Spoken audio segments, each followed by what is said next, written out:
Another thing that makes this house pretty interesting is the fact that you're sitting at the front of the house, not the back. That's the back. The road you came up here is Dowdy Road, named for my great-grandfather. That road didn't exist when James Jackson lived here. That was the road.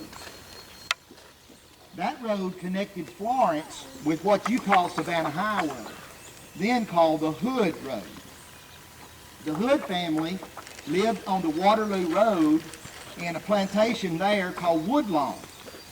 Then it was owned years ago. Many of you may remember Dr. Shaler Roberts. Well, today it's the home of David and Faye Abramson. And I'll put this plug in. That house is the oldest existing house of its type, federal style, brick federal style, probably left in this part of North Alabama. It's 2-story, and it was heavily damaged in this last storm. So they're restoring it now. You can't even get to it. It suffered a lot of damage. Where is it located? It's just off of the Waterloo Road. You cannot see it from the highway. It's hidden by, well, it's hidden by what was once 150-year-old trees. 28 of them are gone. 28 trees gone on that piece of property. This house was the headquarters of course, the famous Forks Plantation. And like all plantations, they grew cotton and other products. But it never really was a cotton plantation. Jackson really wasn't interested in that. His interest was in horses. He had been raised with horses in Ireland. He knew about horses from England. And his father was a great horseman. And the Jacksons were renowned to be great horsemen in Ireland. And so he had that in his blood. And he began the idea that he would produce, or begin to produce, a new line of horses by breeding American horses with European horses, which we would call today American Thoroughbreds. So when you go back and you pick up a book on American Thoroughbreds, you will always find James Jackson's name at the beginning, because there did not exist an American Thoroughbred until this man and a few others came on the scene. So what he started to do was to import horses from Europe. The first horse he bought in 1828 was a stallion from England. They brought it from England to New York City, and some freak accident, the horse was killed being unloaded in New York. In 1830, he sent out an order for the best horse in England, and that horse's name was Leviathan. He bought it from the stables of Lord Chesterfield, and Leviathan was the first horse in American history to win 92 races worth over $100,000. You say, that's not a lot of money. In 1830s, that's a lot of money. That's into the millions today. You know, one horse today can win the Kentucky Derby and win, what, $10 million? Well, that was a lot of money for that time. They didn't, in that day and time, they didn't make their money on the horses, the race itself. They made their money on the stud feed. So this horse becomes the #1 stallion for the mares. They want to breed their mares to this horse to get future race horses. So this was the first horse to do that feat in American history. Jackson was deeply involved in politics, particularly the Alabama Senate, and Jackson is credited in 1833 with the Creek Indian Treaty of Casada. Now, if you know anything about this, Andrew Jackson is famous for his 1812 exploits, Battle of New Orleans, defeating the Creeks at Horseshoe Bend, and he rode that fame into the White House. But in order to settle the land deals with the Native Americans, it had to be done by law. And it is James Jackson who spearheaded this treaty through the Alabama Senate. This protected Creek property from encroachment, existing Creek property before the Trail of Tears. He opposed the Trail of Tears. He and Andrew Jackson started out as friends, and over the years, either through business or other personal things, they become political enemies. If you know anything about Andrew Jackson, He's ranked as one of America's top 10 presidents, but he's also known as a man of extremes. You either liked him or you did not like him. He was your friend or he was your enemy. If he was your friend, there was nothing he wouldn't do for you. If he was their enemy, there was nothing he wouldn't do to you. So James Jackson had been friend, and he's now political enemy. The political party that becomes known as the Republican Party later started out as the Whig Party. And James Jackson is one of the founders of the Whig Party in Alabama, which is the anti-Andrew Jackson Party. All right? In 1835, he called for, through an agent, to pick up the best horse alive in Europe. That horse's name was Glencoe. It was purchased from the stables of King George IV, and he gave $10,000 for that horse. That was a very large sum of money in those days for a horse. The horse arrived at the Forks in 1836, and it stayed here, standing in stud, until 1844. Then he was moved to Nashville, and he was sold in Nashville in 1857. When he died, Glencoe was buried at Horse Park in Lexington, Kentucky. There is a statue to Glencoe. If you've ever been to Churchill Downs where they run the Kentucky Derby, I went there just to see if this was true.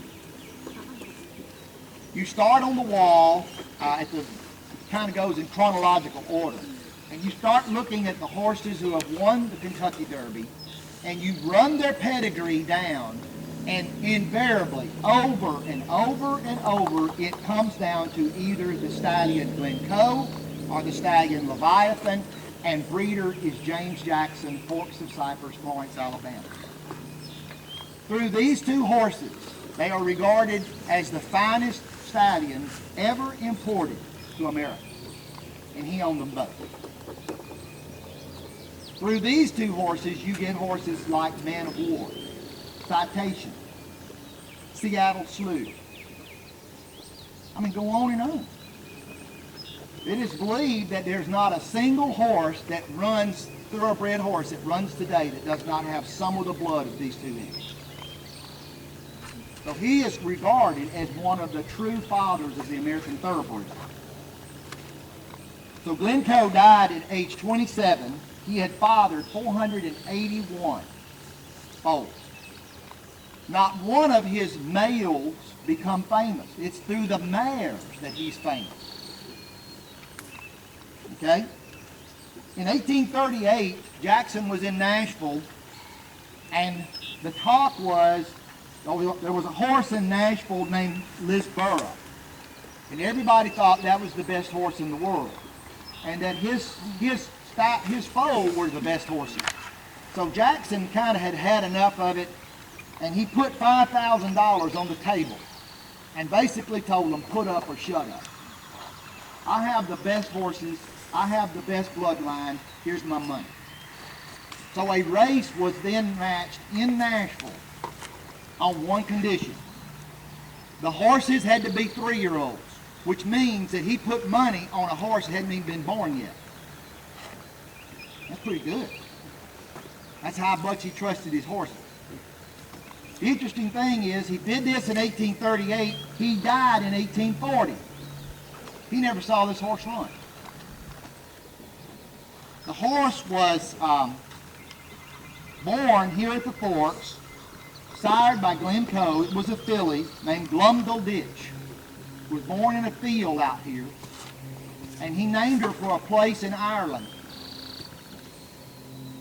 Thankfully, they changed her name later to Patona. She won that match race as a 3-year-old in Nashville at a racetrack called Patona Downs. And because she won the race, they named her Patona. The purse was $30,000.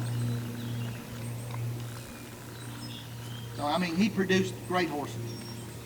The interesting thing is, when he died, he left everything to his widow on the condition that if she remarried, she got a child's portion. All of the horses he left to his nephew, who was his partner. His name was Thomas Kirkman.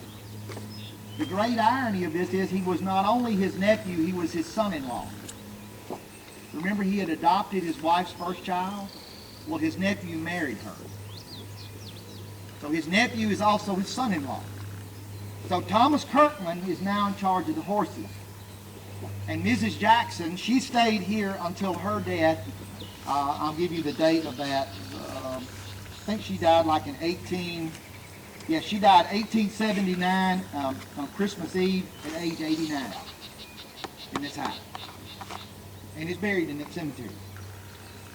In 1845, the top breeders of horses in America decided to have a match race.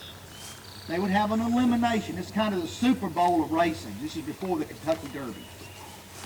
So they decided we'll have elimination races in the north and elimination races in the south, and take the top horse from the north and match it with the top horse from the south.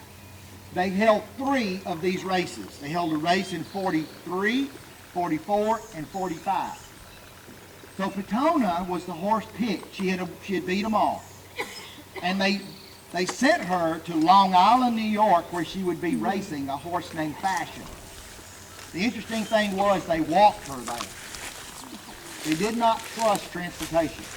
Didn't have 18-wheelers and interstate. So they walked her the 927 miles with the groom and the jockey. And there, before 60,000 people, the largest number of people to see a horse race in American history at that time, she won, hands down, and brought home $20,000 in a silver cup.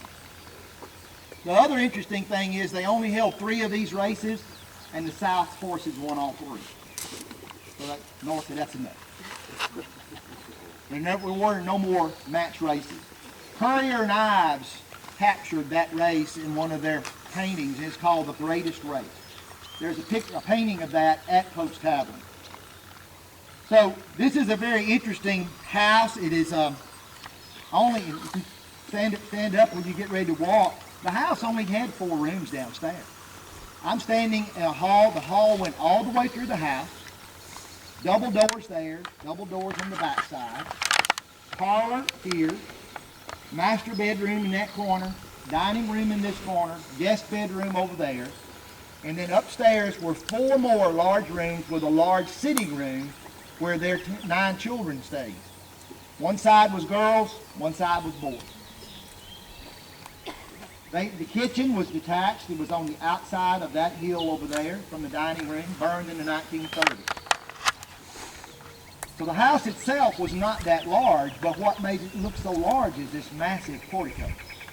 It had a half basement, which was a root cellar, and then it had an attic, which was for storage. You can go online to the National Archives, to the projects that they conducted in the 30s, the National Register, and then you can see actual photographs taken of the interior of this house in the 1930s. And they used those, the engineers of the 1930s measured this house down to the last inch. And they used those specifications to build the house. The bank used to be called AmSouth here across from Wilson Park.